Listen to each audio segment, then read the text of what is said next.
And hello and welcome. And here we are for the 8th installment of Bush Whisperer and Tall Tree. And we are going to be picking up where we left off before. For those of you that haven't been catching the shows, probably best to start at episode 1, work your way up. And I'm here with Tall Tree. Tall Tree has been a big part of the round table. Unfortunately, he hasn't been on the round table in a while. Hopefully that will change. Time zones and all, everything, we'll see. Hopefully we'll get him back on the round table. Otherwise, he's a lovely brother. He's very much into his martial arts, into his philosophy, shamanically inspired by nature, by the animal spirits, and martial arts. So we connect on quite a lot of these things. It's an honor to be with you, dear brother. Om Shanti. Welcome. Good to see you. Good to see you again. The eighth show. That's 8 is a very, very solid number, I think. Because four corners. Three's a solid number. You could have 3 legs. 4 is better. 8, however, 8. That's not going anywhere. I think you have to be an exceedingly closed off person not to start to get shamanic vibes when you're in nature. There's a cemetery behind my house, and then beyond that, there's a steep hill, and it levels off eventually, but it's all woods, it's all trees and stuff like that. And I often am. Somehow I've always lived near a patch of forest, and I go there, and then it becomes mine. It's like I haunt that forest now. So I often go back there and I haunt it, and find out where the deer sleep. I find out you can deer the deer make really good trails to follow. They are big here in America. You have mule deer and you have white-tailed deer, and they are both very, very big animals. So their trails are actually pretty easy to follow. Um, Sometimes you have to be careful, but they go very interesting places, and you can find cool stuff back there. Um, so I don't remember exactly where we left off last time we were talking, but I don't think I think we just started talking about your experience in the Himalayas. Um, and I wanted to get into that a little bit. What it was like for you up there. What did you do? Who did you meet? I think you told me a little story once where I think you got like pneumonia or something like that, and you were able to heal yourself. Um, so let's get into that. When did you get drawn to the Himalayas specifically while you were in India? Well, it's like I think I told you the story about Shakti, my dog, last time, did I not? That I She got got from the sick Guruji ashram. and you had to carry her somewhere. Yeah. So in that story, I'd sort of maybe I hadn't specified, but I had been in an ashram for quite some time in Rajasthan, and after being in that ashram, I had been inspired to go through the Himalayas. I'd been in that ashram a couple of times, and it was, what year was it? Was it 2002? 2002? Could be somewhere around there. No, Yeah. talking nonsense. 2002, 2003, something like that. Somewhere around that year. And the call for the Himalayas was strong. I mean, the call for the Himalayas came in the 90s. because that's where my heart was drawing me. I knew I had to go to Mother India when I was still in Cape Town. And I think I told you the story about how I gave up everything, yeah, all my Yeah. material possessions, and so the universe. I was like, if you want me there, put me there. Yeah. I'm here. I've got nothing to lose. I've got nothing to hold me down. I'm free. Put me there if you want. So the universe put me there, and so this had been a pulling, drawing me in all the time. Though along the way, I'd found all these like beautiful nooks and crannies. You know, ended up being in him in Israel, and then in Push in um, outside of Udaipur in a place called Nandeshwar, which is like an old Shiva temple, very ancient Shiva temple. And near that Shiva temple, there's the Nandeshwarji ashram. And so, yeah, after being in Guruji Mohan's Kendra ashram, um, I'd been there. I'd gone to Sri Lanka. I'd been in Sri Lanka for like however long it was, year and a half, maybe a bit more. Then the tsunami was coming. I woke up. I was like, oh my gosh, tsunami, tsunami, we got to leave. And then we left and we went straight back to the UK. It was the fastest way to get out of Sri Lanka because I was like, this tsunami's coming. We got to move fast. And we just made it out. And then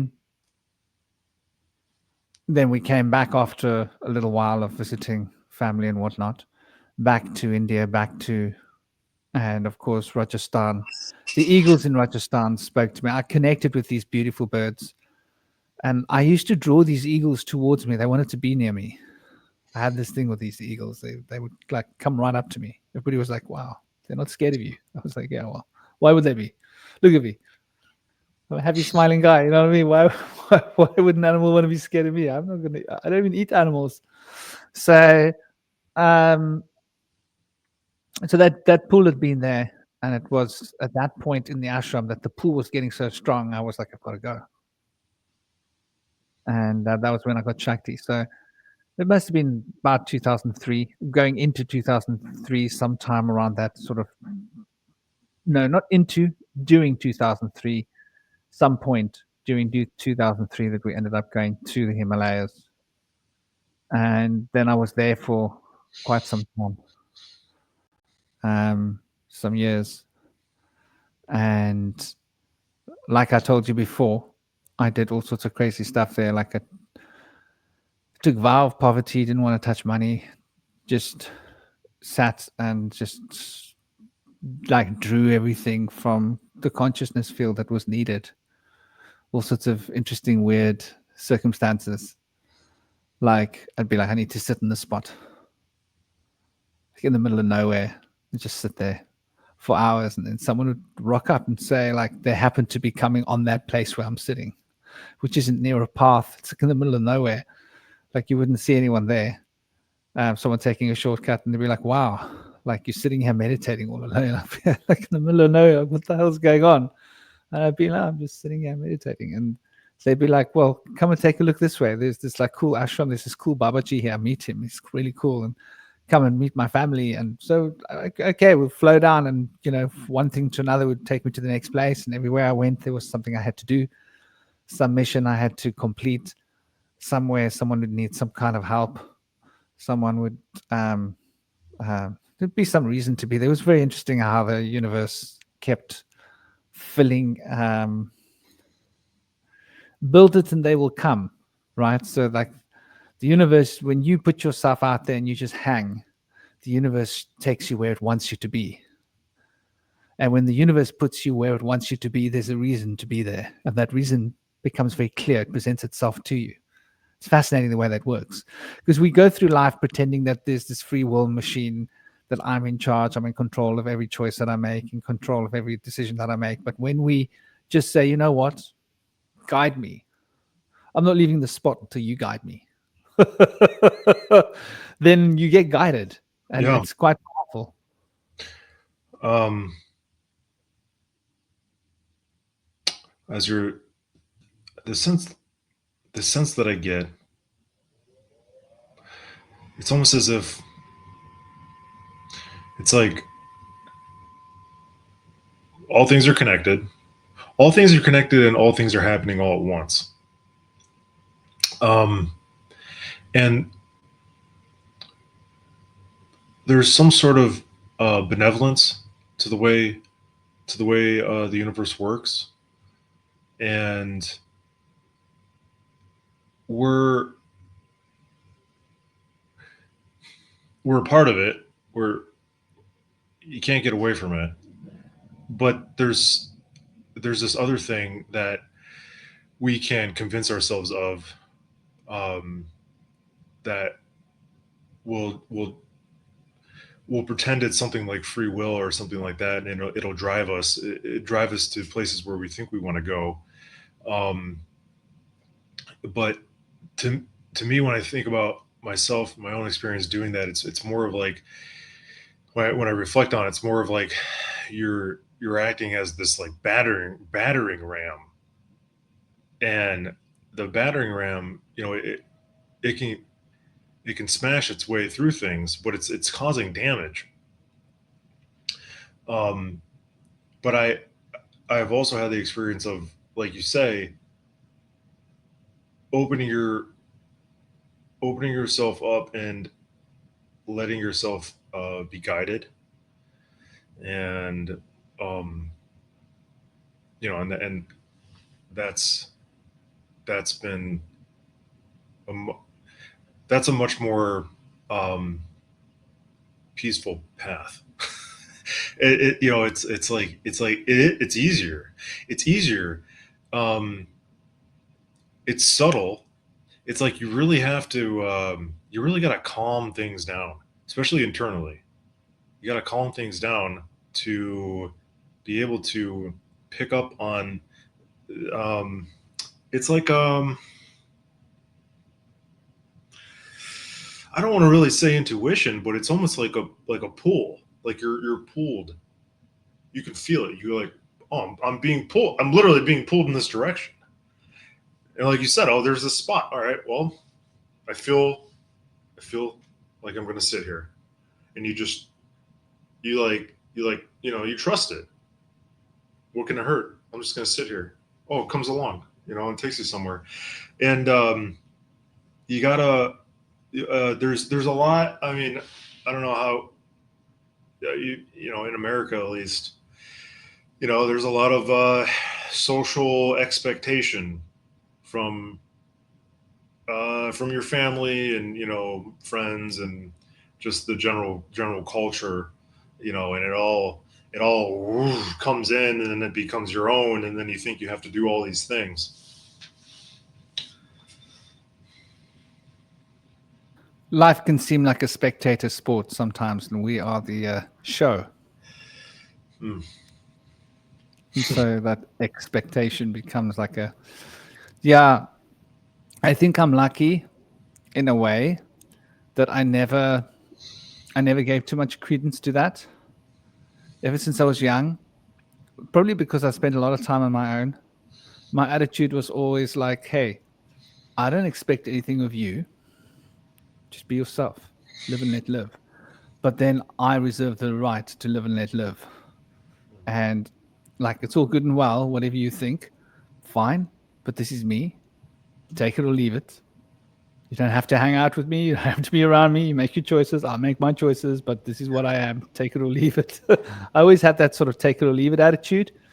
And because I never expected anything of other people, like, you know, so I think that's like, I think it's one of the major inhibitions in life is I used to write a lot of poetry about this, like, you know, in the 90s, about there's me, the son, me, the employee, me, the friend, me, the who are all these bloody people?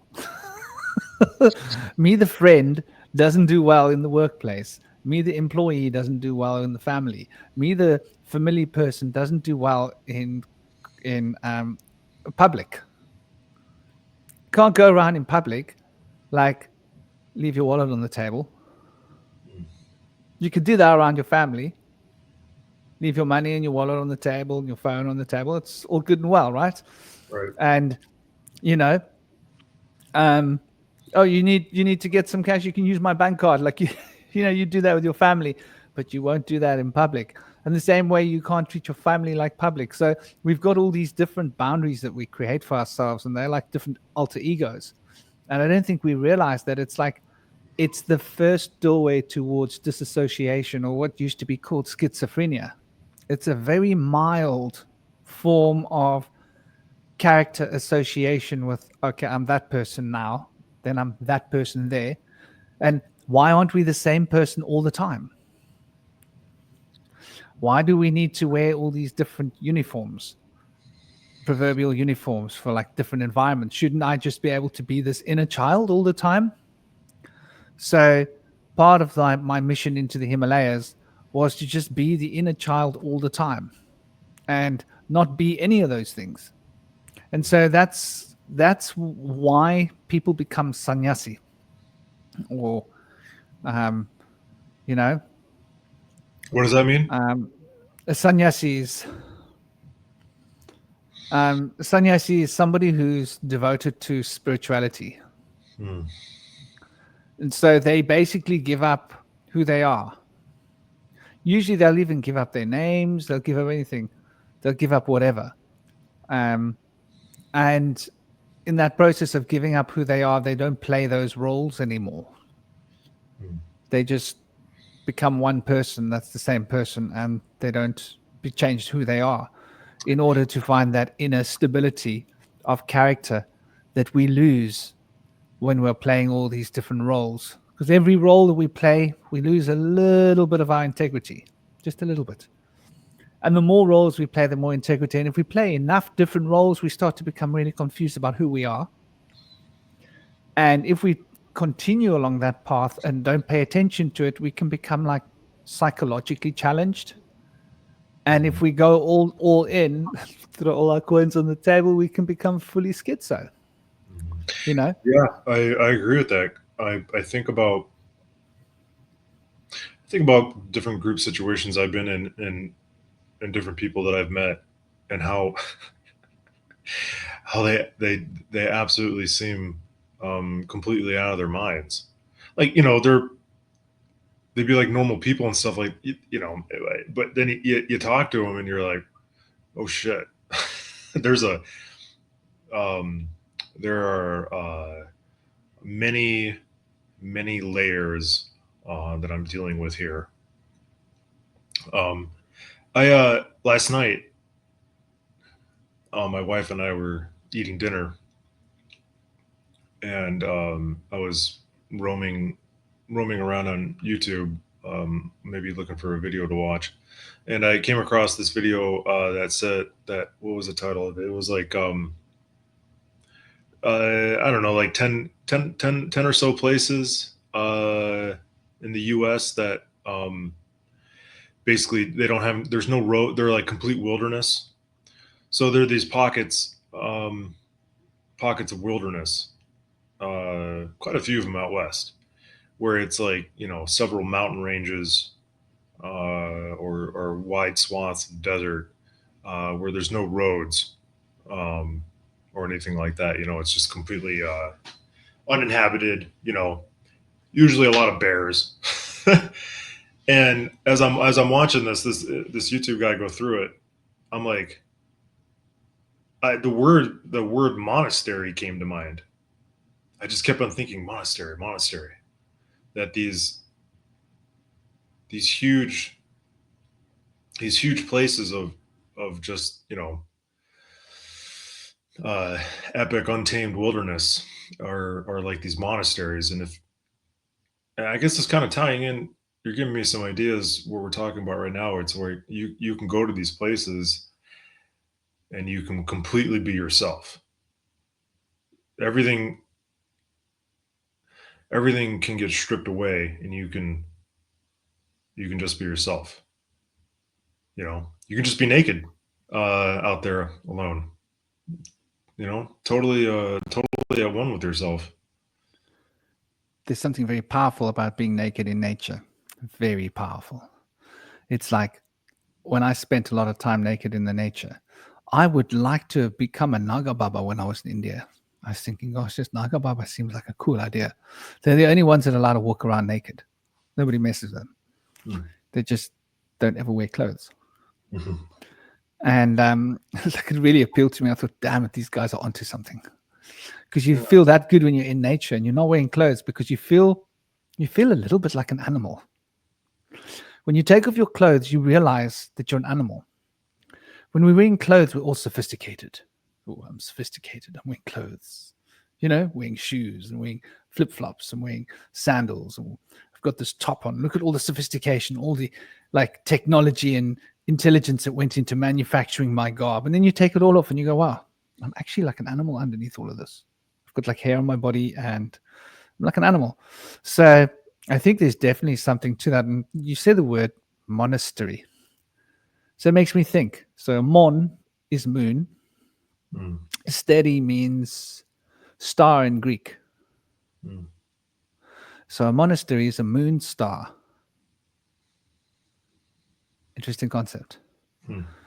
And the moon sort of represents sort of going introvert, going inwards, Mm. where the sun, the solar radiance is like coming out, shining outwards and interacting with other people. And, there's more of a social element to the sun, center stage, if you will, where the moon is like off in the periphery.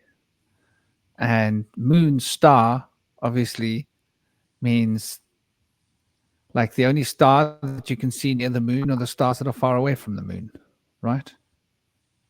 Mm. Because of the light. So suppose there's this symbolic about the star that's far away from the moon is sort of seen as all on its own. And you don't see many stars near the moon. So when you see a star near the moon, it's usually Venus or a planet and it's all on its own. Mhm. So you see this single star that's all on its own, or so it seems. So I think that must be, something to do with the etymology of monasteri, which is quite interesting. And you speak about the monastery. I think this is um, something that I thought I wanted to live in a monastery until I went and saw how these people lived. I thought, hold on, some of these rules don't make sense. I'm not a rules person. I don't do rules very well. Like rules. Yeah. I have to think every rule through and it has to make total sense to me. If it doesn't make total sense to me, I won't follow it on principle. Mhm. That's just how I've always been. Yeah, totally. Probably why I had such a hard time. Not necessarily a hard time, but so I was in the Marine Corps, and you want to talk about mixing ego with rules. Anyways, but the think of the wilderness as your monastery, naked, running around, doing your own thing. You know, I think that's why that word came to me when I was watching this video. For me, that's the monastery. For the patch of trees behind my house is like that. There's no one else out there. You know what I mean? Hmm. Yeah. So I think like that's definitely what it was that drew me to the Himalayas. If like in a single word was to sort of get away from society, get into the mountains. Mhm. Something about being high up in the sky a little bit. Mhm. And there was just this drawing, like you were talking about, this pull. So I'd found the holy breath, what I call the holy breath, when I was like much younger in Cape Town, in the 90s. And when I found that, it had shown me like your path is going to lead you to India, to the Himalayas. I was like, wow. So I was like, okay, when? And it was like, as if like you got to figure that part out, buddy. So I was like, okay. So there had always been in me this driving force for many years, um, to be there. And I think it had a lot to do with like remembering, remembering facets of different chapters of lives, and just having um, this sense of being there, even though like one of my lives that's very close in terms of timeline to this life is in Japan. I never felt that pull to go to Japan. Like I almost was, some part of me was like, yep, you got everything you needed from that place. You topped yourself up. Sort of like when you've been to a pizza restaurant enough, and you go like, I don't need to go to pizza restaurants. It's the only restaurants I ever go to, ever. I don't go to other restaurants because my kitchen's better than any restaurant. And I don't have a wood burning fire. So I haven't bothered to learn how to make proper pizza bases. So that's the one thing I can't make well. So I don't even bother to try and make it. Like if I can't make food well, I won't bother. So if I go out, it's to a pizza to get that wood fire oven experience that I can't get at home because doesn't make sense. Sure, I could build one, but the amount of wood I'm going to use to heat that thing up just to make a pizza just seems what a waste. May as well heat up a big oven and make like 100 pizzas, and then just pay someone else to give me a good pizza. So I think it's a little bit like that. India had been calling me for a big chunk of my life. And so this is what it was. And when I got to the Himalayas, I felt that sense of belonging. I thought I would never leave. I was like, finally, I'm home. What an incredible feeling to feel like you've arrived at home in a strange place. I felt that with an acid trip. Yeah? Yeah, I felt that way in the acid space. I felt like I remember I literally said it. I was like, "Oh, I feel like I'm home." I remember saying that. I don't know why, but I just felt so. I don't know. I just felt good. It felt good. It felt good, and it felt comfortable. It felt accepting. It was very. It's very. It's very interesting. Yeah, I think this is an interesting point of, they say home is where the heart is. And it's interesting how it changes when you become a parent, because now it's got a different angle. Yeah. Like since I'm a parent, every time I cross the road, I'm like, "Ooh, better be careful." There's so much to lose. Everything, like something breaks, I'm like, "Ooh, I better be really careful." Like, what if my little boy gets hurt or something happens? Like everything's like and I'm sure you must have that even more because your dear little Petra's even younger. As she gets older, you'll probably loosen up a little bit more until she's a teenager. Then you'll tighten up and get a baseball bat near the bed because you'll be dealing with boys. It's gonna, yeah, it's gonna be. Well, to speak about, okay, so the home thing with the family is really, to me, it's simply like the family. The family is the home. The people, my wife and my daughter, us together, we're the home. It's not a material building sort of thing. I'm thankful for the blessing of our shelter, but the family is, the home is immaterial. It's an internal space shared with other people. um and the occupying the home, presents different challenges. Maybe not necessarily challenges, But you have like yeah, like you said, the safety thing is huge. She's still at a like she'll come in the morning to the bedroom. She'll come out of her bedroom. It's funny. She comes out of her bedroom. She's got a plush. She closes her door, then runs over to our bedroom, throws open the door, comes over to my wife's side, and then she'll snuggle for a bit. Um, and then it's like we'll be like, all right, are you awake? And she'll be like, yeah, yeah, yeah. And I'm like, all right, well, so I'm the one that usually gets up, but sometimes I'll let her. I'll be like, all right, go out, go be up, and I'll hear her running around. But then I'm like, I got to get up because there's still stuff that she can get into. It's like you still gotta be there, and just be aware, and you're so in tune with her, and I'm so in tune with her and her noises. Like I know what all the noises are, uh, especially all the noises around the house and stuff like that.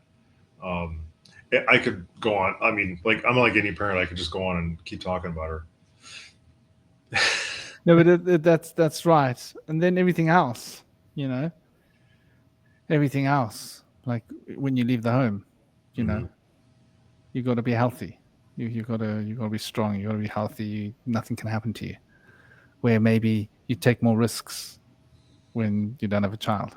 When you have a child, you're not too big on taking too many big risks because like like it's not Yeah. just me now, Yeah, somebody else.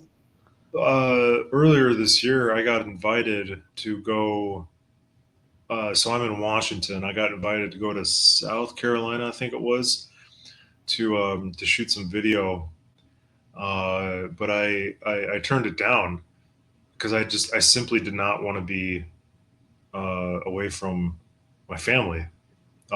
It's just too far. It's all the way across the United States, and that I don't know. I was Something just could happen. Yeah, yeah, yeah, anything could to happen. you or to them when you're away. I Right, get you. yeah, it's just too far. So yeah, I'm definitely not fucking off to the Himalayas anytime soon. Um, but what? So I want you to tell this story of. Uh, I think I don't know if it happened specifically in the Himalayas, but you said you got sick and you healed yourself in a very specific way, and I want you to tell that story because I think it's very interesting. Well, Um, okay. yeah, How I got sick was sort of monsoon time, yeah, the end of the monsoon, but up in the Himalayas, so it was getting a bit cooler. It was some bit above Almora. It was before the time with the police. Remember, I told you about the police story. So it was some time before that. No, no, it might have been after that. It might have been higher. Yeah. But mm, anyway, I was with my ex-wife, and I carried her up a mountain because she had a hole in her foot. And I say a mountain, it's like a kilometer and a half up, but like it's steep. mhm, And it was too much strain on my body. And I had already had a little bit of like I've gotten wet a lot. I used to get wet and get cold and wet and, put myself in tune with like my animal. And I remember carrying her up this thing and I got so extremely exhausted because she couldn't walk at all. We'd gone to a surgeon and she had had a verruca, and the surgeon was like, "Oh, okay, I can cut it. I can remove it." And she said, "Just cut it out right now." He was like, "Right now?" And so he cut it out. So she had this hole in her foot. So I was like, "Okay, I'll carry you up. Don't sweat." So I did. And after then, we left a little while after that, and I was getting more and more sick because we went higher up to the Himalaya, up into the pine forests regions, and the rain started raining harder and harder and harder. And we had a tent. I had a really good tent, like a proper alpine tent. Was the one thing that I did have. Like a few things that I'd gotten that I knew would be useful was this really good tent. So it was like a snow shedding tent, like designed for all weather. So it was okay, but obviously, when you're sick, you got to go out of the tent all the time, so you keep getting wet. Your hair gets wet, and so I was coughing blood. And my ex-wife was like, "Ooh, that looks dangerous." And I was like, "No, I've got this." So I started drinking my urine. Mm. And as urine drinking is something I'd done for years, on and off, like when I felt. But I started drinking my urine, you know, um, I noticed it when I drank a lot of urine, like more than 350 mils, closer to a pint almost, that it would decongest my lungs because I had fluid on my lungs. So I was having a hard time breathing. And so I was sort of stuck up there. Couldn't just like go anywhere from there easily with fluid on my lungs. Couldn't breathe properly. Mm. And then I was coughing and there was blood. And I was like, oh, this is serious.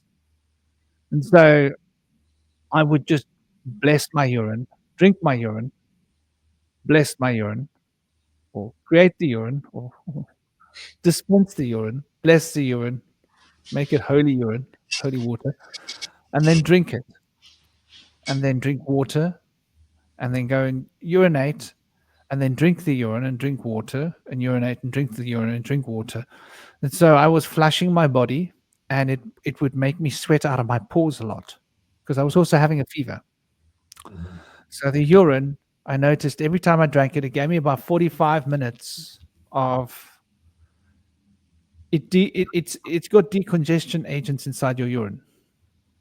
So like for people with arthritis and stuff, urine's a really good idea. For example, it decongests your body.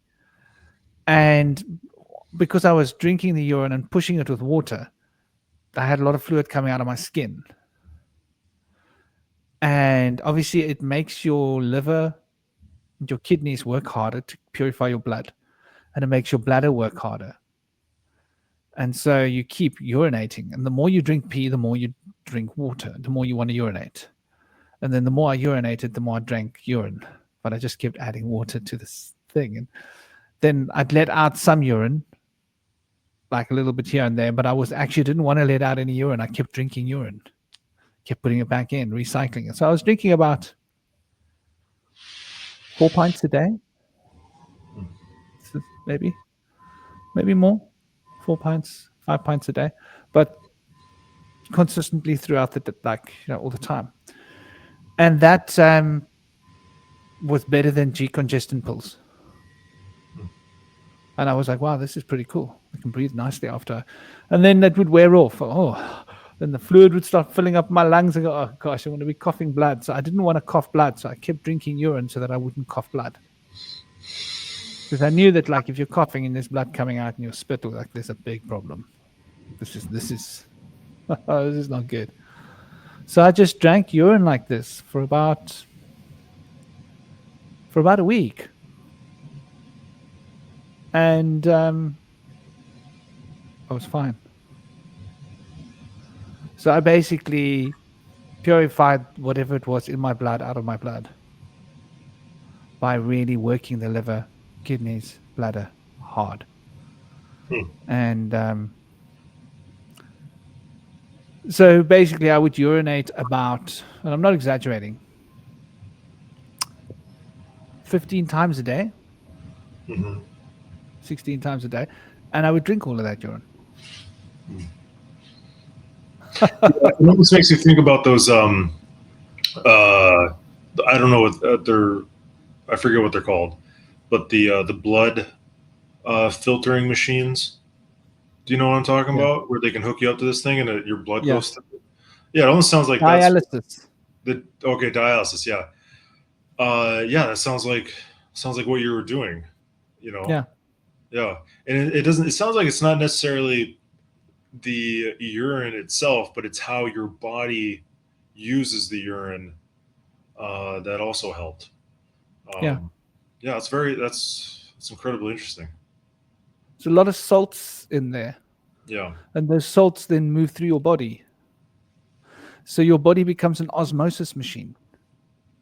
And it's constantly pushing the fluids out through your skin. Yeah.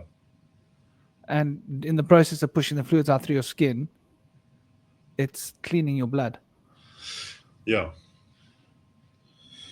So Um. whenever I've been ill in any way, that's my go-to medicine, hmm, as a rule. Yeah, it makes sense because there's obviously you're sick. There's something going on in your body that you need to get out, and that you need to purify your body. I mean, that's the concept of what is it? Chemo chemotherapy, right? They introduce this Yeah. toxic cocktail It, into your body to kind of to get rid of the cancer. Yeah. this this is why I think they made urine. You see, urine used to be largely used. If you look in old writings, Mhm. urine was like used for just about everything. Hundreds of years ago, urine was a go-to medicine for everybody, but then some doctors came around and said it was unhygienic, Mhm. and they just happened to be selling. Well, we're selling medicine. They weren't That's called unhygienic, Rothschilds, but you were can buy our medicine, you know.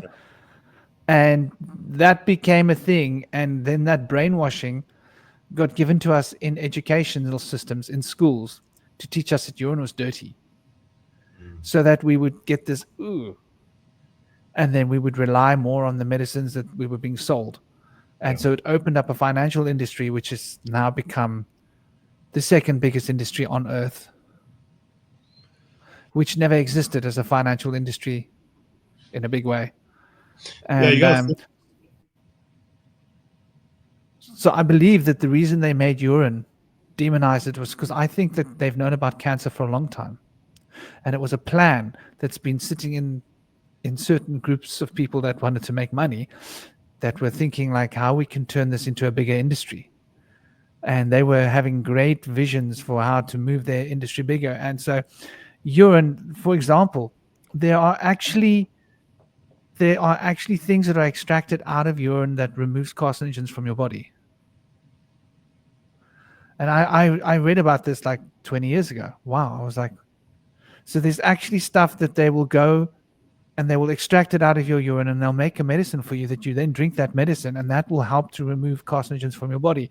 And it just made me think like, no wonder they want us believing that urine's dirty, because if people had cancer and they were drinking urine like heavy duty, I wonder what the percentage chance would be of those people healing. Like if placebo is 50% of healing, or Mm. between 35 and 50% of all medical cures is placebo, right? How much more powerful is a placebo cure when it comes out of your own body? Mm. In other words, it's not just a placebo, but it's water that's charged with intention, that was put into your body with an intention, that then comes out of your body having been charged with that intention within your body, to then be put back into your body to compound interest of that intention. And the more you recycle that intention, the bigger the intention gets. So now you're getting the placebo, plus you're getting some kind of a magical effect, Mm. which Immortals experiments have sort of shown us. Mm. Water carries this potent. Yeah, I think you're getting into like what is it, the Schauberger, Victor Schauberger territory. I was listening to a guy who's big into Schauberger, and one of the things that I absorbed that stuck with me, that I don't know, I just believe it, is that water retains memory, and it like and so the way I think about it is natural water natural water, think about a mountainous region in a mountain lake. The water condenses there from snow melt or glacial melt or something like that. And for the audience, if you have not had a chance to go to a real mountain lake, you know, try to get to one and just experience that water. So that water, trickles comes down the mountain, forms streams and rivers and stuff like that. And um, I've had the experience of drinking uh, drinking mountain water or aquifer water, something like that. But water straight from the earth, like literally straight out of a pipe, no filter. Uh, my pregnant wife drank it. We drank gallons of it, and it was like it was the best water I've ever had in my life. Memorable. This water. No other water I've ever had that's come out of a tap has come close. I, I you know, I can't really tell you specifically like what made it so good, but it just was the taste, the feeling, everything about it. It filled you up. And it made you feel great. And I really think I, that's because that water, that natural water flowing through the earth in its natural state, in its natural way, the way it's meant to, as opposed to the water you get out of your tap, which is like, it goes through a filtration process, it goes through these pipes, and all these right angles and these weird ways, and it's under different kinds of, unnatural pressure and all this kind of stuff. It's like it's like zombified, or there's something lacking there. So when you're talking, yeah, so sorry to interrupt again, but when you're talking about you you have a glass of water, you give it intention, you drink it, it goes through your body, which is a natural process. All the ways that it goes through, it's and then it comes out and you recycle it. It seems very powerful. yeah. I'm very lucky because I get some premium water from my girlfriend. She Mm. stays in Upper Constantia, and Upper Constantia is this side of Newlands. Now, basically, the mountain, Table Mountain, is a huge sandstone aquifer with huge reservoirs of water on the top. Where's this? And I'm so, sorry. Where's this? Table Mountain, where I live, city, Okay. Okay. Cape Town's built around Table Mountain. Now, the side of the mountain that's the big aquifer is between Newlands and Constantia. So all of that clean, fresh aquifer mountain water that's literally filtered through all of the sandstone, and it picks up minerals and everything as it goes through the rock. It comes down two sides. It comes down the Newlands way, and it comes down the Constantia way. And there's a Constantia neck where there's this powerful aquifer action going. And so all the water comes down to where she lives. And so she's got a well point. And I get this well water from her. And like she brought me some the one day, and I was like, oh my God, this is like mountain water. Oh, so she brings me this water from her well point. Yeah, I don't think she like realizes how lucky she is to just where she is. She's got this well point that's pulling this right from the mountain aquifer, clean. Yeah, exactly. Yeah, man. Yeah, beautiful. Mhm. So it's. I get that water from her, and if I'm not drinking that water, I'm drinking mineral water, which, like you say, even the mineral water that you buy is you can literally taste the quality of water. Sometimes on my mountain, when it's raining here, my son and myself, when it's raining and there's little trickles and streams up there, we stop, pour out all our water, and fill it up with the mountain rainwater Mm. that's running, because this is a nature reserve, so Mm. you can drink from the ground. Mm. And Now, I will say for the audience, please, please, please be very careful. Giardia is a thing. Don't just go around drinking any kind of water you find on the ground, because you'll get fucking sick. Just yeah, it's got to be on a mountain, and it's got to be moving, yeah, and it's got to be moving quite fast.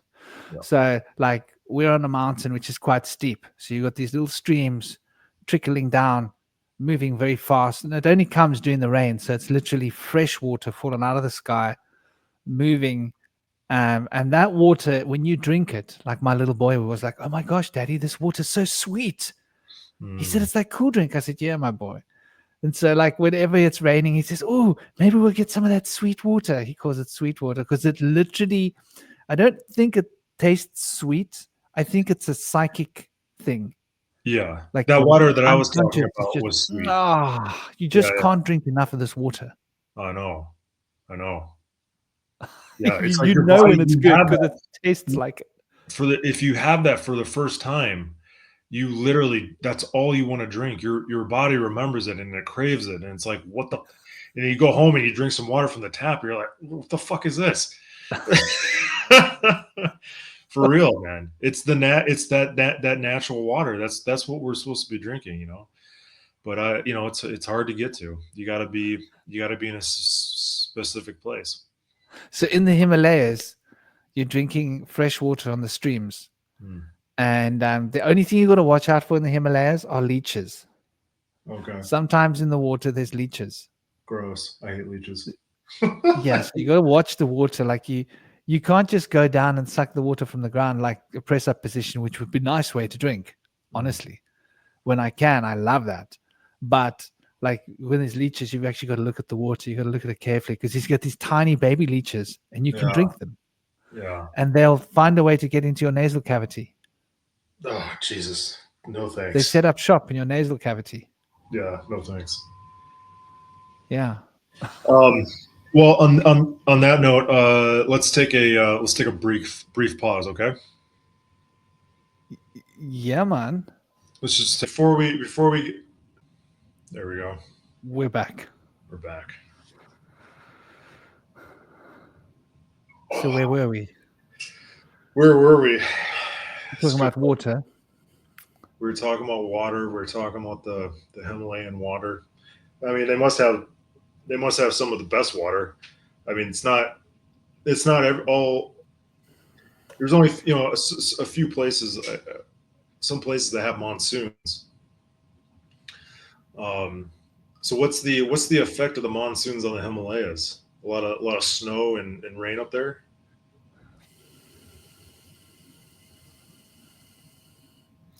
See, the monsoon is in the tail end of summer.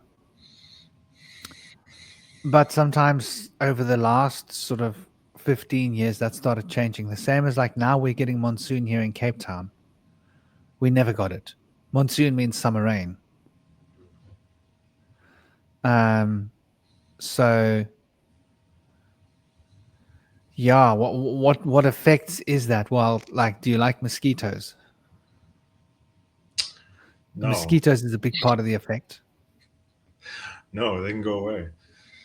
Um, That's not true. I and understand. You asked that question, and I really do want to point out the absolute what's the word that I'm looking for?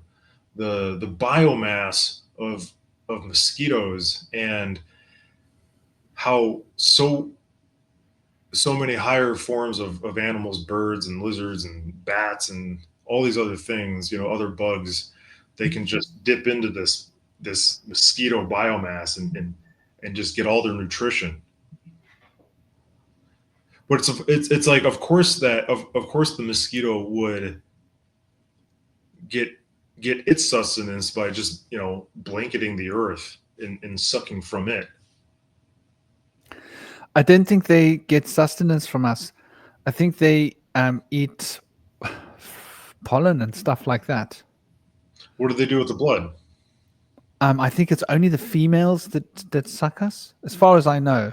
Yeah. This is like I haven't studied it officially, but this is what I've always known, or my research showed me many decades ago. But it's breeding. In other words, the larvae, sort of like a wasp, will get a creature and sting it and put its larvae in that creature. Yeah. So the larvae have got something to eat.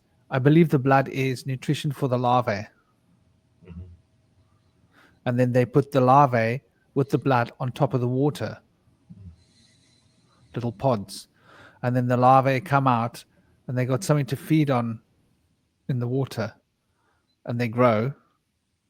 And that's where like malaria grows because of this blood larvae on the water mixture. It can become contaminated with Mhm. bacteria and stuff. Yeah. So the female wasp sucking the blood isn't actually ingesting it for her locomotion or her sustenance.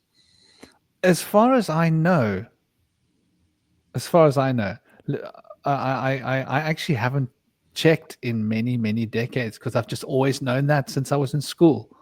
I think they taught us that in school. I think it's like a conversation I had with a biology teacher, like, I don't know, 40 years, however many, 40 years ago. Gosh, it's 40. It's more than 40 years. It's 4.5 decades. Oh, it's time flies. Yeah. I keep thinking it's 30 some. No, it's not 30. It's 40. Wow, it's a lot of years. Anyway, it's a lot of years ago. Hmm. So yeah, the mosquito is a very interesting creature. Um, so the monsoon brings in the foothills of the Himalayas. It can bring crazy storms that lead into winter, but the winter is when the crazy storms come. Is that because Crazy. the cold of the Himalayas is coming down and meeting the warmth of the lower lands? Yeah, Yeah. like trees fly through the air.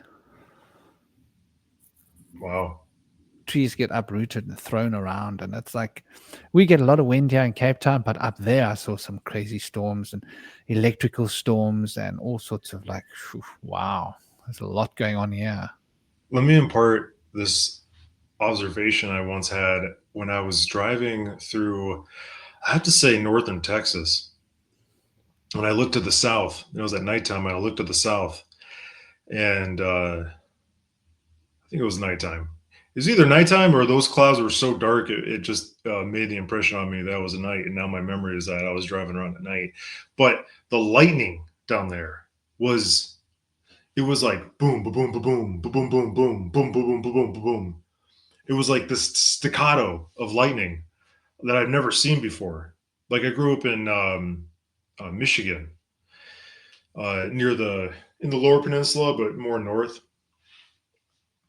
And we'd have thunderstorms come through, but they were these kind of like rolling sort of storms, and the thunder had the thunder kind of had a slow roll to it, and the lightning strikes were more personal. Like I had a lightning. I remember I was a little. God, what was I?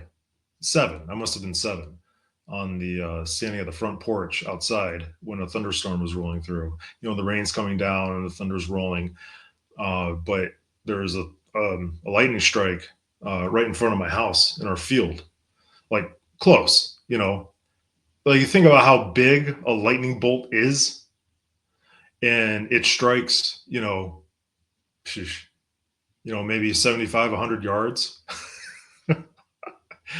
um, that the width, the diameter of the flash, like it comes down and makes that light, and the diameter of it is just enormous. And I remember the smoke or whatever came up from the dirt, and I always meant to go out there and try to find the crystallized dirt, but I never got a chance. I wonder if the farmer destroyed it when he came through. So that's as close as I've ever been to lightning, and it was so sudden and so loud, it just freaked me out. I ran back to the house. It was like almost too wild, you know. But I'm in Texas and I'm driving. I'm just looking down at this lightning, and it's like I said, it's just this jackhammer of strikes. And I suppose I still have yet to really investigate this, but what does that do to people living out there?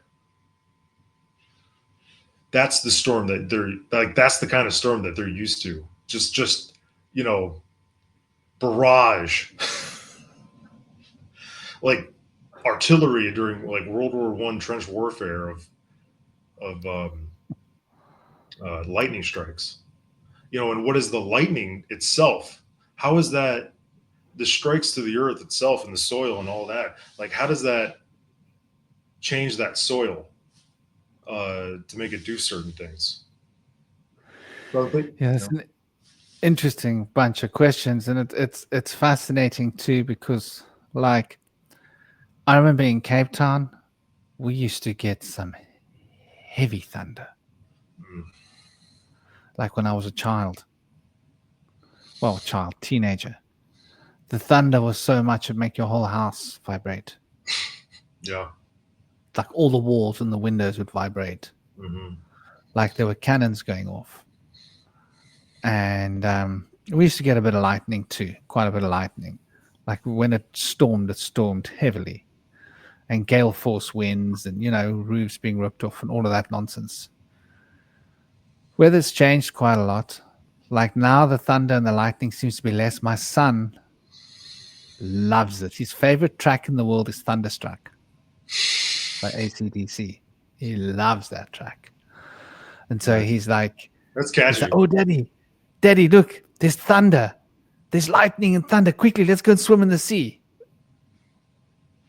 So he likes me to take him and swim in the sea when there's lightning and thunder. You do this. Yeah. Wow. That's pretty His special. mother freaks out. Oh, I bet. She But has like, a baby and she loses like liquids from her body. Like it all goes wrong. And I'm like, oh, go on, man. He's with his dad. Relax. You know? yeah, yeah. And so we go into the sea. Shaman dad says it's fine. Okay. No, well, it's like I explained to her that Yeah. he's a boy. Right. And this is how he's going to connect with his boyness. That's proper boy stuff for sure. So, like, there will be no question when he grows up. Mhm. Is he a boy or like, well, what's going on? All these question marks everybody's got. He's not going to have that. He's going to know he's a boy. Like, he's very clear. Like, I'm a boy, which is good because he, I can just see him, just like his little brick body and his hair flowing, running towards the water, just like just pure being and pure intent. This is what you do when there's lightning and thunder. You run toward the ocean and you jump in. It's ironically, think about it. Think about it. Where's the safest place to be during a lightning storm? I have no idea. Well, what does water do to electricity? Dissipates it? Yeah. Okay. If you're in a body of water that big and it gets struck by lightning, like Yeah. the amount of electricity that runs, it would dissipate the water, surely.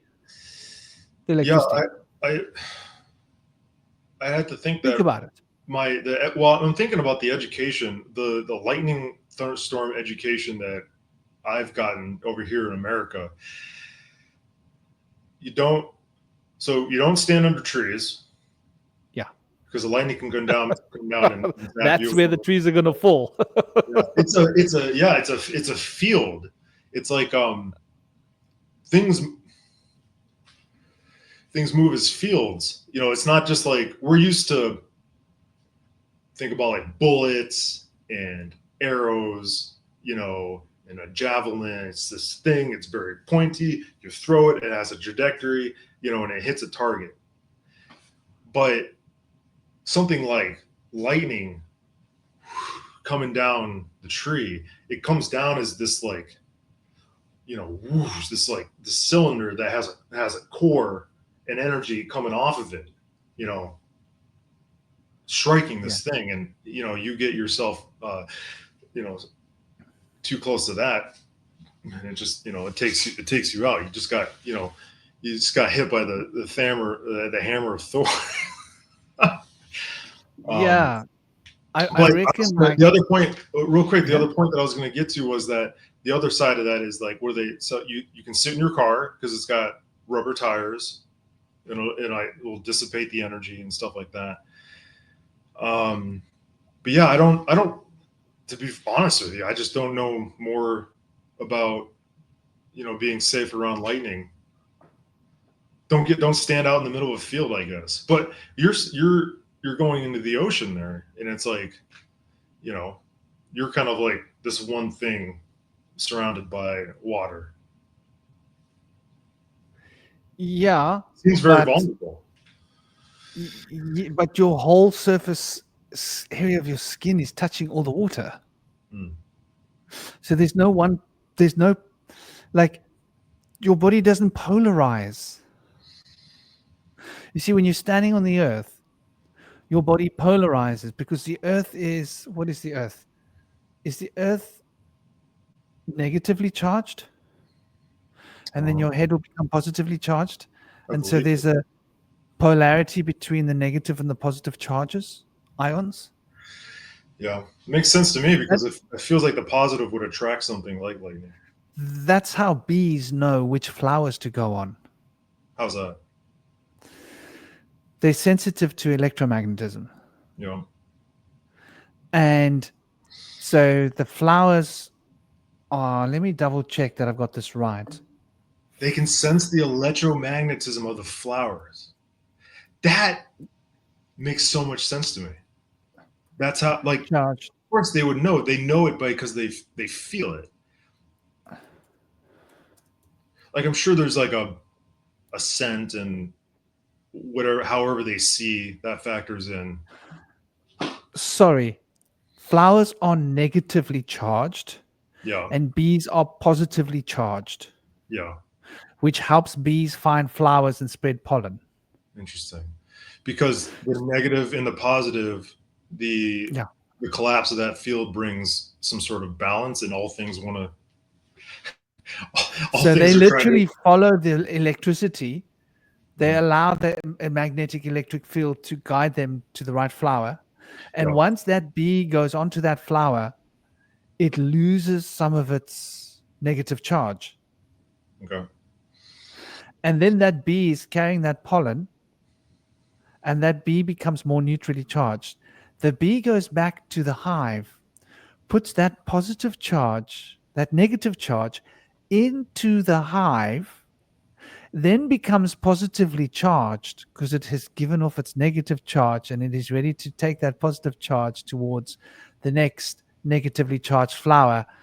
And so, yeah, positive charge, I believe, is related to anaerobic activity. Negative charge is related to aerobic activity. So, flowers being negatively charged are highly aerobic. Hence, you can get a lot of healing remedies from flowers for aerobic creatures. And I think the earth is also negatively charged.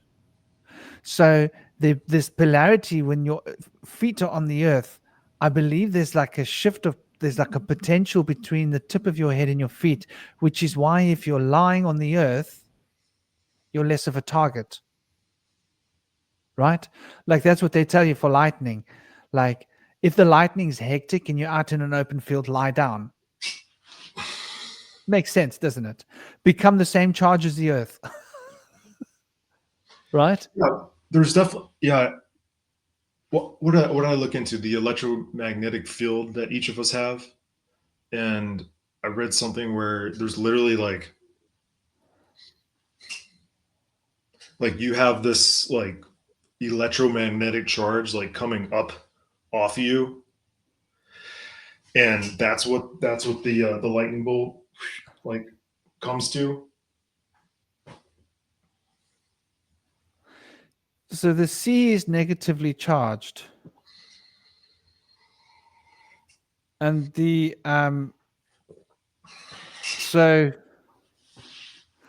this is why the ocean is so aerobic, high oxygen. So Hmm. high oxygen levels produces that charge, if that makes sense.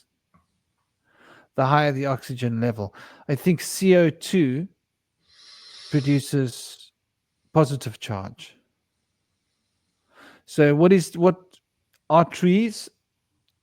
Are trees negatively charged? Well, it seemed they would have the same sort of negative, neutral, positive thing going on, right? Yeah. Yeah. So it's like interesting, Um, no, humans are electrically neutral. but they can become negatively charged if they gain electrons from another object. Mhm. So the fact that humans are electrically neutral, what this means is that if you got a big congregation of humans to stand in a field, the lightning is less likely to strike there. Isn't that interesting? That's a risky experiment. Um, I mean, it's the physics though, because yeah. humans under normal conditions are neutral charge. So lightning moves between the positive and negative charge in the clouds that creates a dynamic between the negative charge of the earth and creates that polarity shift for the electrical um, channel to open between the cloud and the earth. It's all got to do with polarity. Okay, think about this. Do you think it's possible for a human or like a group of humans that are, say, they're out there in this thunderstorm? Can they, would they be able to pull down lightning with like some sort of intent? They would have to become extremely negatively charged. So, okay, so like um, metal, um, metal in Earth is negative charge, and so if you look at it like this, so bulk metals are neutral, meaning they have an equal number of electrons and protons. However, atoms can become positively or negative charged, gaining or losing electrons. So the neutral charge of the metals, I think, can become highly charged in the earth because of water, if that makes sense, water moving through the earth. And so I'm guessing that lightning has got something to do with this polarity of this charge in the earth gathering. So humans can change their polarity. Like, if I'll give you an example, what does a Liebig condenser do to you, What is it? What? right? Have you ever played with the Liebig condenser? Did you do that in school? No, what is that? Um, let me find one. Let's show you. So you can see it. Okay.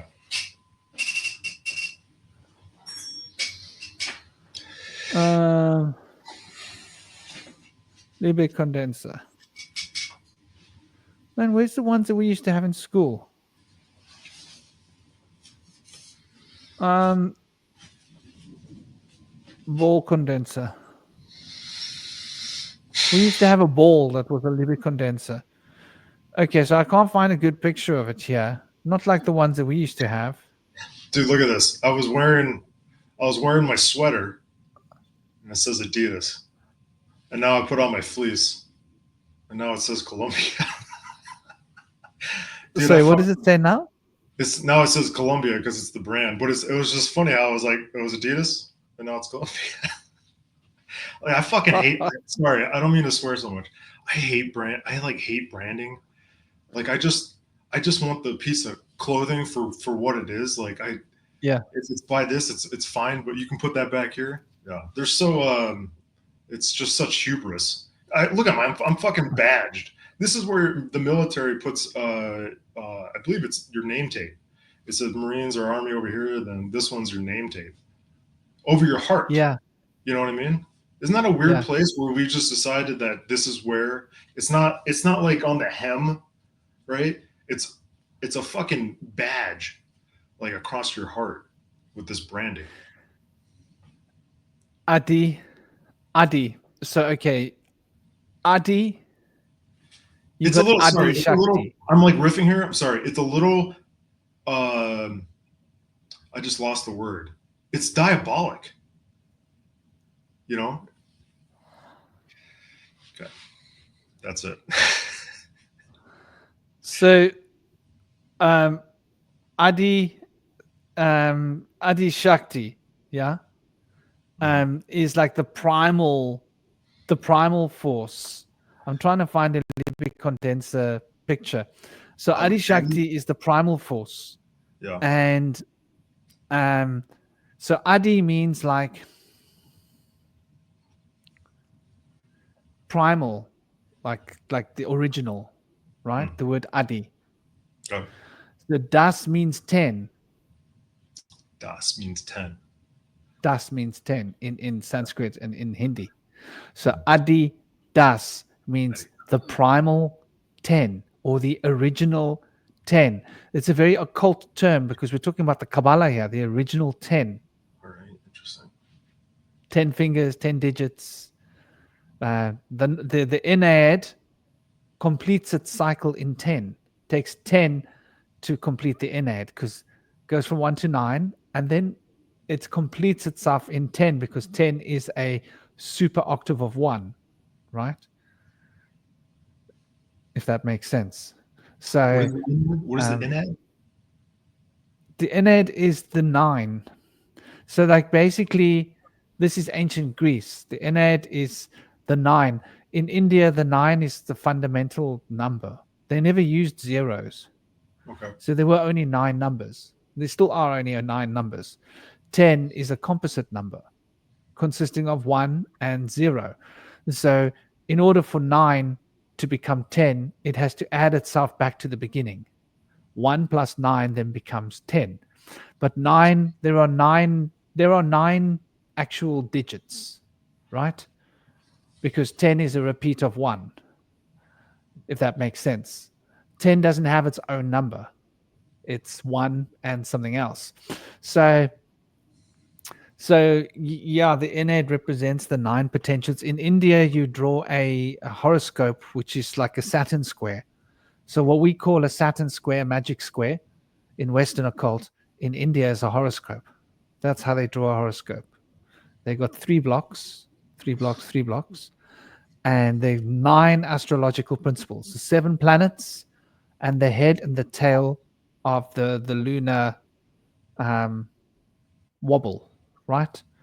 So the north node and the south node, and the 7 fundamental planets represents 9 factors that are fundamental to your horoscope. And so we see this in the Kabbalah. 9 is the foundation of the tree of life. 10 is the completion of all of the Sephirot together, compounding to become Malkut, or this matrix universe we're living in. But 9 there are 9 functions. So that's like what the Ennead. Ennead means 9 in ancient Greece, the Ennead. So when we look at this, and the Enneagram, interestingly enough, right? If you look at it, it's essentially it's 3 points and 6 points.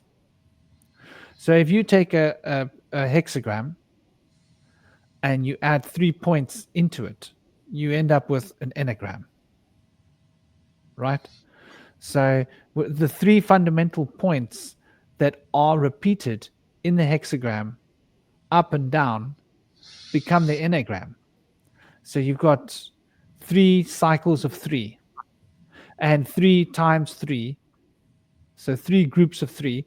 So in the tree of life, you've got 3 triads. And those 3 triads are the enneagram. So the Kabbalah and the ancient Greek system of the Ennead adds up and fits in, and the Sanskrit system brings this principle of 9 back. Hence, like 108 cycles. So there are 108 god names of Shiva, 108 god names of Vishnu, 108 god names of Brahma, and then obviously Sarasvati and Lakshmi and Shakti also have the 108 names. And this is 12 cycles of 9 that brings us to 108. So it's the 9 planets cycling through the 12 signs of the zodiac. Yeah, you're blowing my mind because I'm thinking about this as you're talking. I'm getting these visualizations, and it's almost like I see like orbs, like 10 or 9, and then I see this energy moving down to this one thing. Like you said, Adidas, like you said, Adi, this primeval movement, and Das means 10. So there are these 10 primeval movements, but they make this one thing, Adidas. And then you're these numbers and these cycles. So if I'm just thinking about the idea of understanding these, you got three, and then you got three, three, three, and there are these levels in these cyclical ways of movements collapsing in on each other.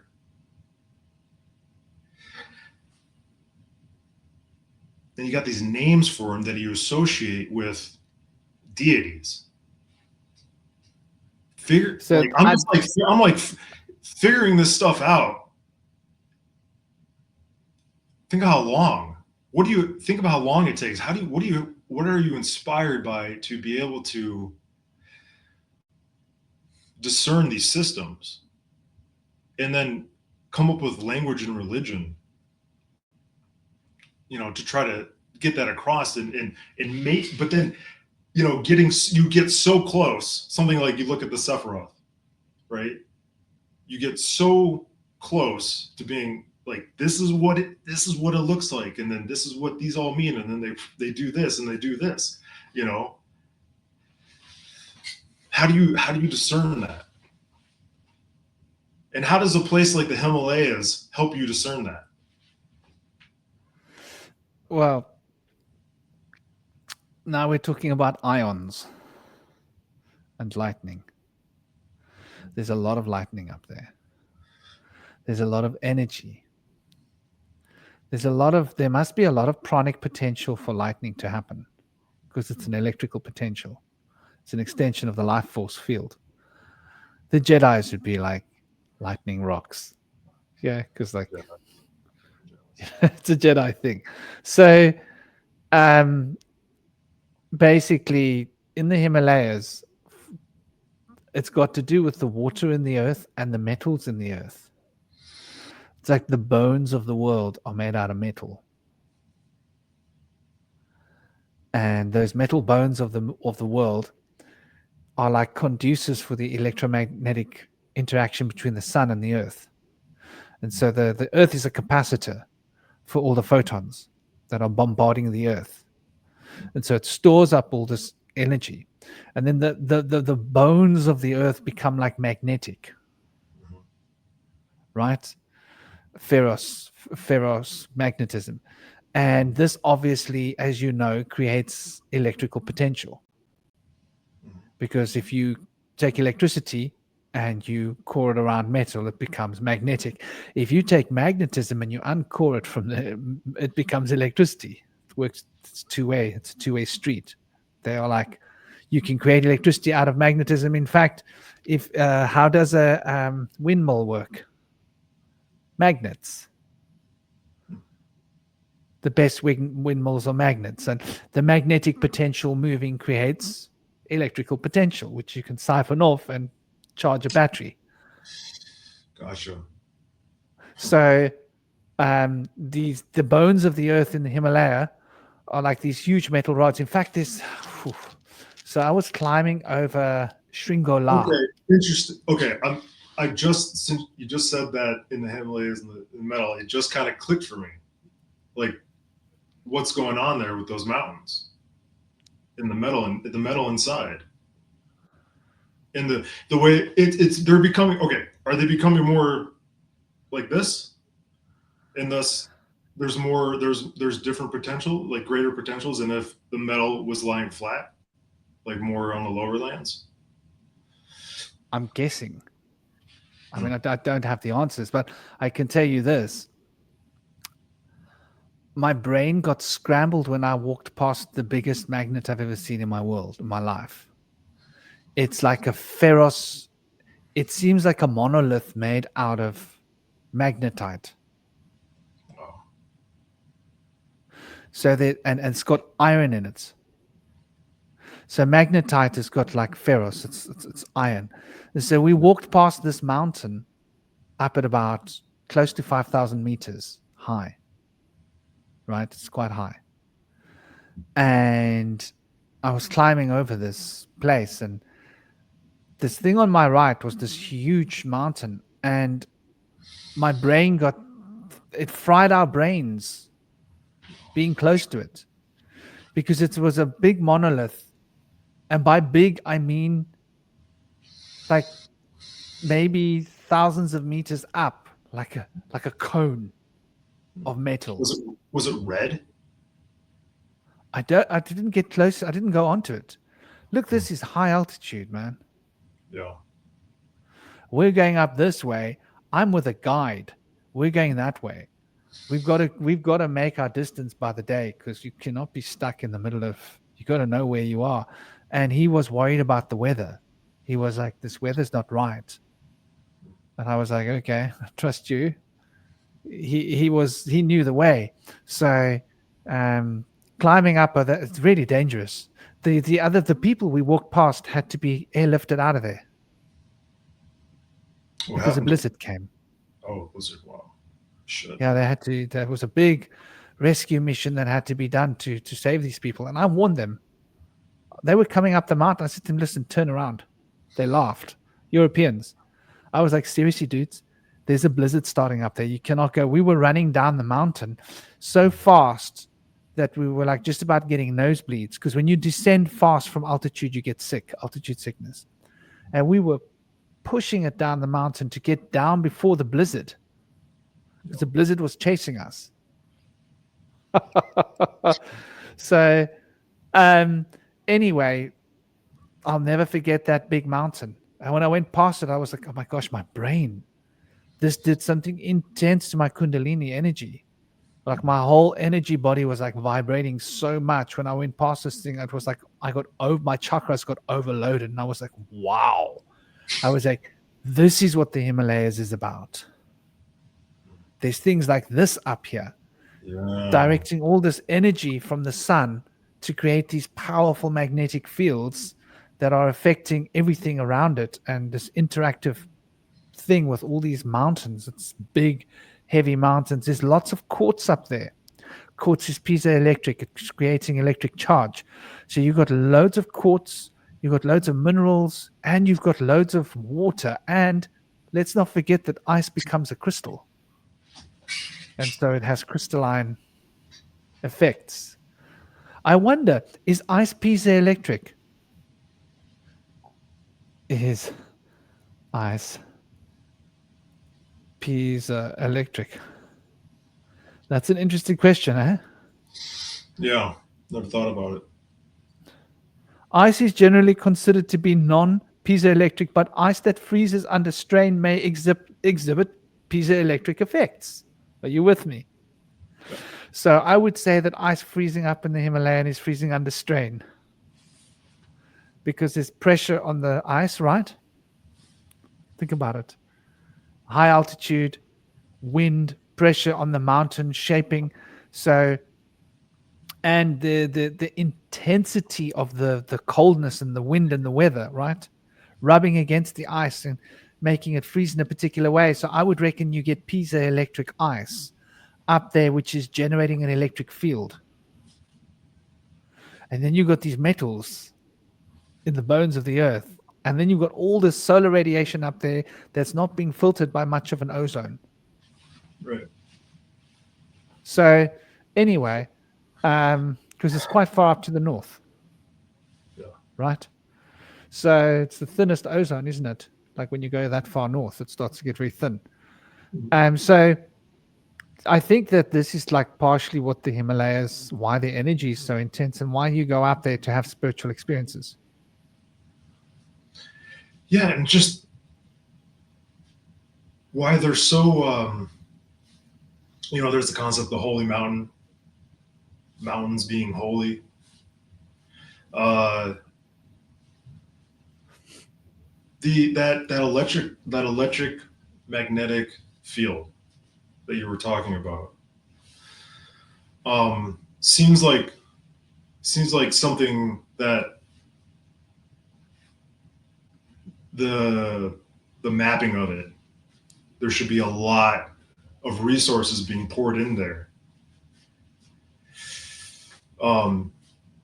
So okay, so you go up to the Himalayas to have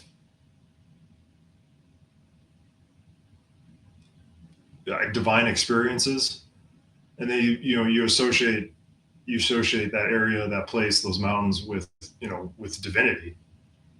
And if you live near or in the mountains, that's how close you want to be to that. It also explains like the pool. It explains that pool. I mean, imagine the entire Himalayas as like this one. It's got to have its own electrical field. Like yeah, there's all those peaks and everything within having everything has its own electrical field, but the thing itself, and it's like, what if that thing itself, it like you got to this certain point, and then you went past a certain threshold, and then it was like, whoop, now you're like, now you feel that pull, you felt it. Okay, this conversation is going to get all sorts of interesting now. How much do you know about Kailash? Never heard of it. Oh my gosh, okay. So Mount Kailash is considered the abode of Shiva. Now, in India, it's the most sacred place for any Shiva devotee. Shiva is, if you're practicing occult therapeutics, that's the path of Shiva, developing the powers of the Holy Spirit. Now, they associate Mount Meru with Mount Kailash. I'm not sure whether they're right or not. I'm not sure whether they're right about that. But Mount Kailash has got two lakes. On the one side, it's got a living lake. On the other side, it's got a dead lake. But they're right next to each other. These two lakes are right there. The weather systems are very similar, but they're very polarized. Mount Kailash is one of the most incredible places. No one can go to the top of Mount Kailash. It cannot be done. No one has climbed Mount Kailash. Every other mountain peak has been climbed except for Mount Kailash. They tried going up in helicopters. Helicopters cannot fly over Mount Kailash. No flight paths can go near Mount Kailash. It's not the highest mountain. It's a high mountain, but helicopters and flight paths generally avoid it because there's some kind of an anomaly around the mountain Kailash. When people go near to Mount Kailash, they have all sorts of experiences. Those that have tried to climb Mount Kailash, I mean, this is incredible. Okay, so groups of expedition people tried to climb Mount Kailash. They got up to a certain point and they had all sorts of things happening. Their equipment wouldn't work. This happened. They noticed their body hair was growing at a rate of like 5-10 times normal rate. They came down from Mount Kailash and they had visibly aged. All of them died within a number of years of old age. And they were young people when they climbed up this mountain. There's other stories like this, and these are well-known and well-documented stories. No one can explain it. The holy men that go near Mount Kailash will never go up Mount Kailash. They will only walk around Mount Kailash because they believe that it's sacrilegious to go up Mount Kailash, that you will die. And the truth is that you will die. Now, Mount Kailash looks a bit like a pyramid. It looks like a pyramid that's coated in ice, but it is massive.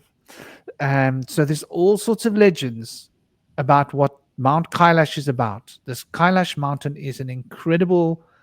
It's covered in so much lore, and the big pilgrimages are to walk around Mount Kailash, and a lot of people pass away because it is unforgiving weather. It's unforgiving, very dangerous. If you go in the wrong time, you will be washed away by a blizzard. So Mount Kailash is very dangerous, but a lot of people at the right time of the year, they walk around Mount Kailash, and it's considered like basically you get a lot of moksha by walking around this sacred mountain. So, but these phenomenon that have been... What is moksha? Moksha is like your spiritual account gets topped up. If you could consider having a karmic bank account, mm-hmm. and you're in overdraft, and you want to like clear your overdraft and get a little bit of like something in the account, moksha. Moksha. So It's just like a crude way of understanding it, but that's really what we're talking about. It's about gaining spiritual momentum and Yeah, I get it. magnitude. And there are other people that have tried to climb Mount Kailash. One of everybody else that's tried to climb Mount Kailash has either been lost their minds completely. So it does something to your neural system. It changes your body physiology. That's hubris. Equipment doesn't work. Yeah. Do you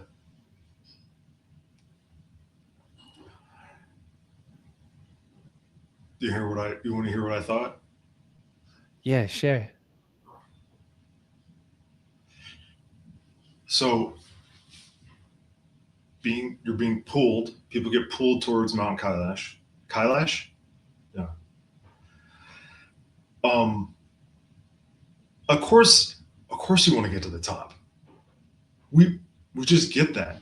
Of course you want to go to the top. And people going insane or, you know, having weird stuff happen, that's your level.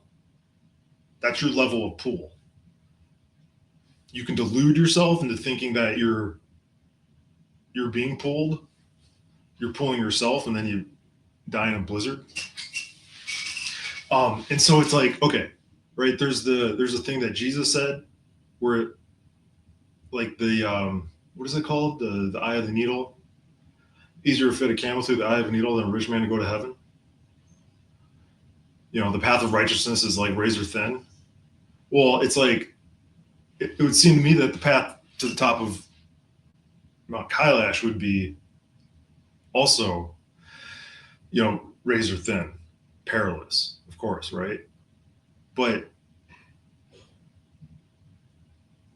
you can be at a certain level to where you're just being guided where to put your feet, one after another. Go here, wait here, foot hand, and then you get to the top, and like this is also very like visualization. Like I'm visualizing this too, the way you were describing the like the Sephiroth and the hexagram and all those sorts of things. Like there's a multicolored like cone, right? And you're just like you're rising or descending or expanding into or contracting from. God, that's exactly what yeah. Yeah, just like that. You can even see the levels. It's so blatant. And look, there's an underworld too. There's the cone, there's the shape of the mountain above, and then there's that white line, and then below it there's another shape. It's like the negative. Yeah. So Uncanny. It this even is looks why like those temples. people believe that there might be some ancient origin story related to this mountain, that somehow it was shaped. No. I think this is the ultimate expression is its natural expression, and all things were derived, from it. That's why it looks like it. You say that's why it looks like a temple. That is the template. That is the temple.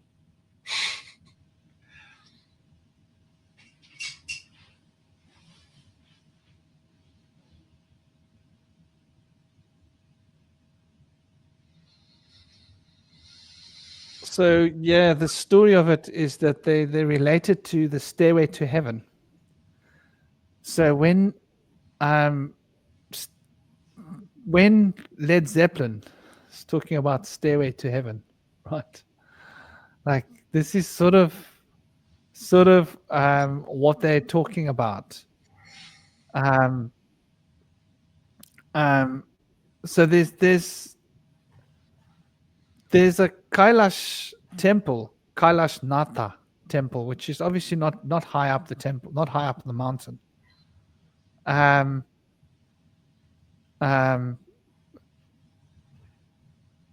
It's quite interesting. Like for example, I think let me try and find this information. There's something about NASA researching Kailash.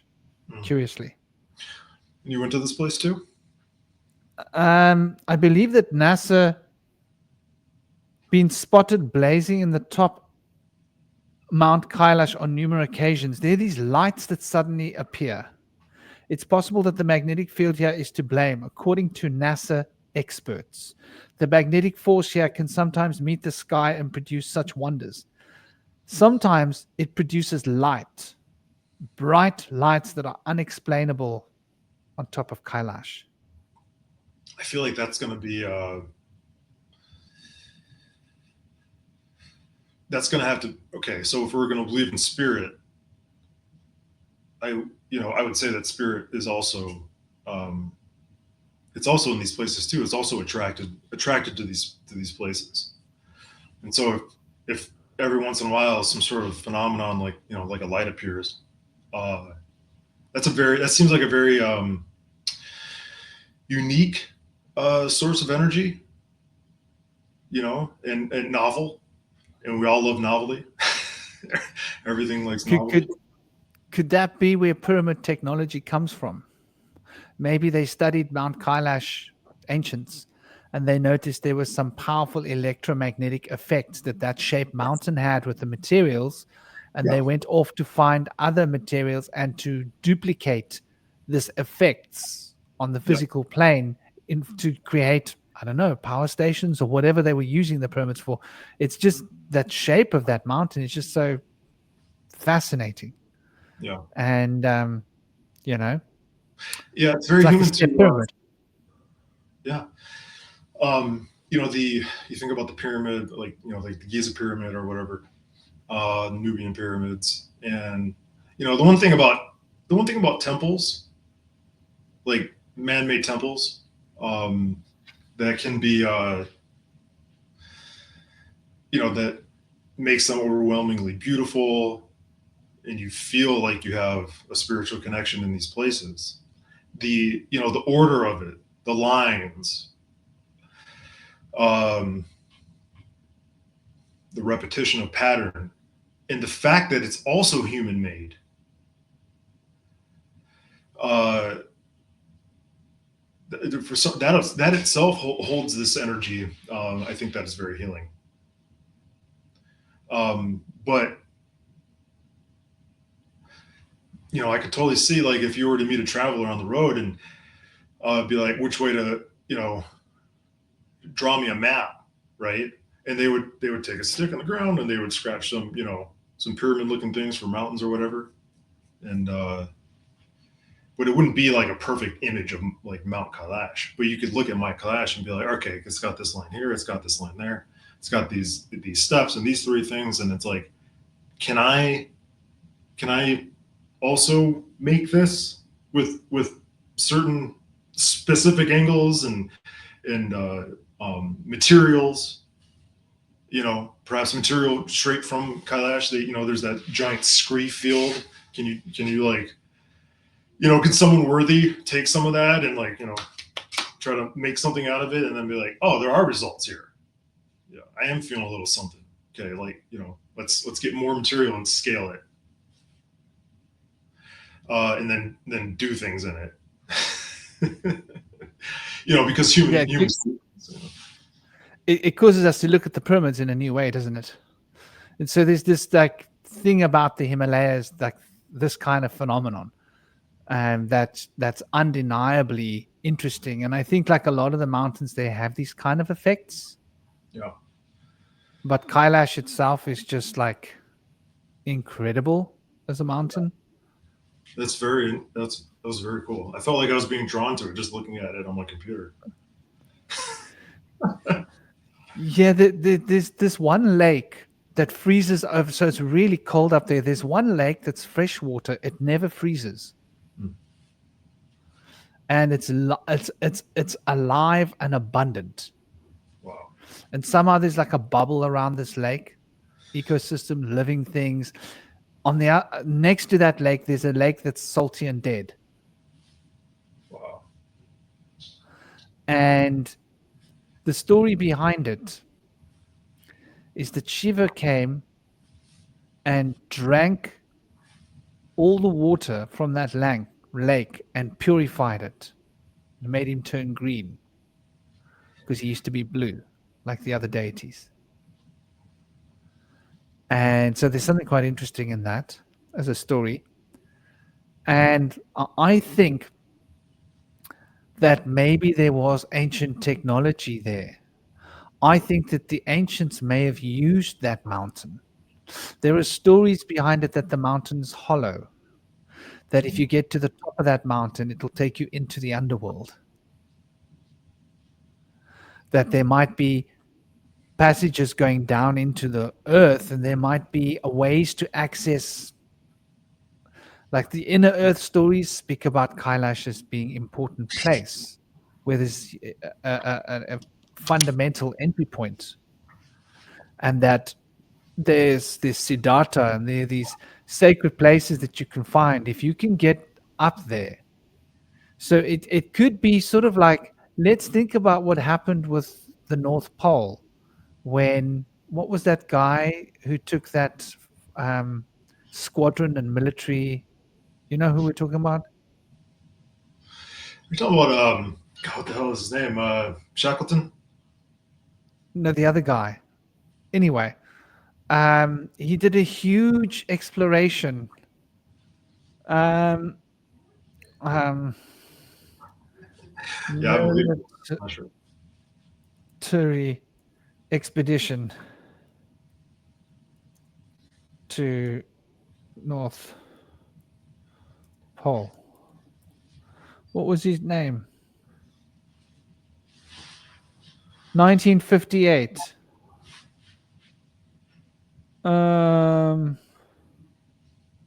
No. Frederick Cook, no. They're not putting his name here because it's Google. What about it? Anyway, he went with a huge contingency of military, Yeah. huge squadrons of fighter planes and ships and everything military. And basically, he lost most of his force. Are you talking about And he Operation came High back Jump? telling these Admiral Byrd. Admiral Byrd, yeah, Operation High Jump. Yeah, I've heard of that. Right. So Yeah. he came back telling these incredible stories that there were basically something was basically flooring the airplanes. There were not any observable enemies, but something was just basically crashing the airplanes. Something was shooting the airplanes down and they couldn't see anything. It was like electromagnetism, whatever. If there was some kind of high technology system protecting certain parts of the world that could be ancient, it could be designed in such a way, and it could be run by an AI for all we know. You see where I'm coming from with ancient technology, that it could be set up to protect this zone from anybody getting in. So Kailash could have something like that because it's incredible that it's the only, I think it's the only mountain in the world that's never been climbed. Yeah. Think about it. It's if it's like that, to me, I just keep on thinking it's like the a worthy person can take that walk. You know, Well, no one's done it yet. no one that we know And those of. that have tried, Yeah. they've none of them are alive. Yeah, none that we know of. You know, you said something interesting where it, you know, it's if you get to the top of Mount Kailash, then you can enter the underworld. And it's like, you could if you wanted to. You could also keep going. Um, and you know, dying on your way up and definitely get you somewhere.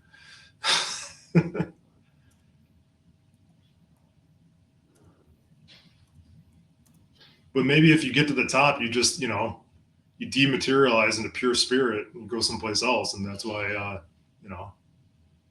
people don't know about it. So, yeah, I think it was 1 year after the attempt to climb Kailash, the young men died of old age, all of them. 1 year. So they aged like 30 years in 1 year. Yeah. And they noticed when they were climbing that they suddenly had beards growing, and they'd shave their beards and the beard would be back. Yeah. And their fingernails would suddenly be long. Like they'd noticed that like in one afternoon they grow like a month of fingernails. Yeah. And these are the scientists, These were climbers. climbers. I think one of them was a scientist. And Yeah. these climbers came up, and those that like basically no one that's ever tried climbing that mountain has ever survived. Yeah, because it's just like, it's not about, it's like you can't scale it. Tiny human, like that's not what you're supposed to, that's literally just not what you're supposed to do. You know what I mean?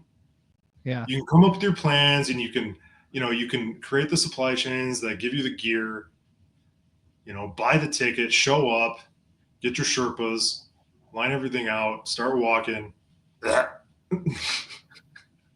Like, no, bitch. You're not here for the. We're not doing that. Like, have you seen pictures of Mount Everest? Yeah, you can show it. Hey? Yeah, show it. So, like, you see what I'm getting at. Like, Yeah. okay, so let's look at Mount Everest. You mentioned those people that walk, that circumnavigate the mountain, or maybe they do parts of it, or maybe they just do, they just go there to, at the foothills to hang out or whatever, to look at it, and their mokshi increases. Yeah. It's probably possible to have too much mokshi. So that's Mount Everest. Yeah. Just look at how dangerous that is to climb. Like all this sliding snow, and this is climbed regularly. You can fall right much up. Higher. It's much higher. It's much more dangerous than Kailash to climb. If you look at Kailash, it should be a reasonably easy climb compared to this. Fascinating. Yeah, it's even higher. Yeah. It's interesting. That's interesting how that works. Maybe that's why everybody knows about Mount Everest. But what about Kailash? Haven't really heard of that too much. No one's ever been to the top of it. What? Because you look at Everest, it's way higher and it's way colder, and then no, there's literally a freaking line of people. Shoulder to shoulder people getting to the top, and taking 5 minutes or whatever. What do they get? Like 15 seconds, take a selfie and get the hell out of there. Yeah. And the thing is that Everest, you're climbing on ice and snow. Mm-hmm. It's extremely dangerous. Yeah. The reason why people have had hard times on Everest is because they get lost in the ice cracks, and they fall, and Kailash is actually rock. Yeah. It should actually be a relatively simple climb. You should be able to go there with climbing gear, and successively over time, tink tink, you're nailing in the what the fuck? What do they call them? The friends. Metal. What? Friends. Yeah. They're called friends. I have no idea. What? I used to do rock climbing. That they called friends. Friends. You friends. Okay. It's one of those funny things. Like, I wonder, is there another name for it? You know what I'm saying? And you what do they call it? You make a path up the mountain and all your climbing gear and stuff like that. Yeah. You're telling me no one's ever done that? It seems pretty special. Yeah, so that it's what they called. You get nuts, you get friends, you get different kinds of the nuts are what you put in cracks. Right. Those things that they do this. Yeah, those are the nuts. And then the friends are the ones that you literally tap them into the mountain. Yeah. So yeah, no, interesting. So Did there's you this go? this fast yeah, I'm sorry. Did you go there? to Kailash. No, I didn't. You can get there. Yeah.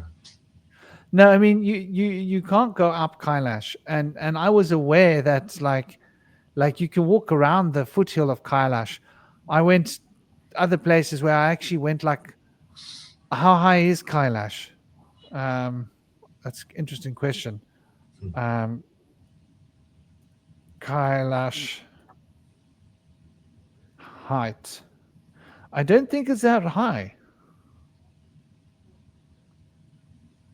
6,000 um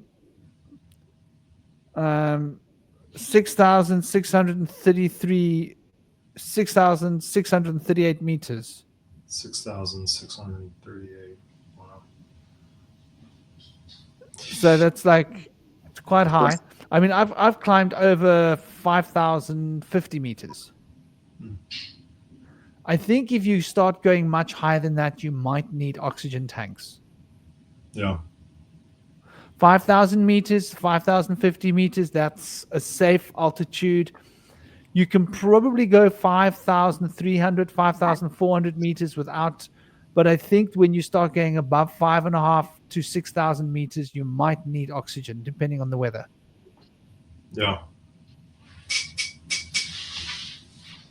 And I tell you, when you go above 5,000 meters, your body is changing. Um, I didn't have any problem with the altitude until I decided to crank up some oils at 5,050 meters Hmm. because I had some beautiful Himalayan oil with me. Hmm. Oil. So yeah, oil. What do you do with What it? you call tar. Okay. Tar, what you call tar? Yeah, tar. Black concentrate, Okay. pure. What'd you do with it? I inhaled it. Okay. I understand. I Now, inhaled a lot of it. yeah. I was like, wow, I'm up here now. Okay. I'm curious to see. I'm so high just being up here. I'm wondering what this is like at this altitude. What was it like? It brought on altitude sickness. Huh. That was fine. I just suddenly felt the altitude hitting my body. I was like, oh my gosh, I should not have done this.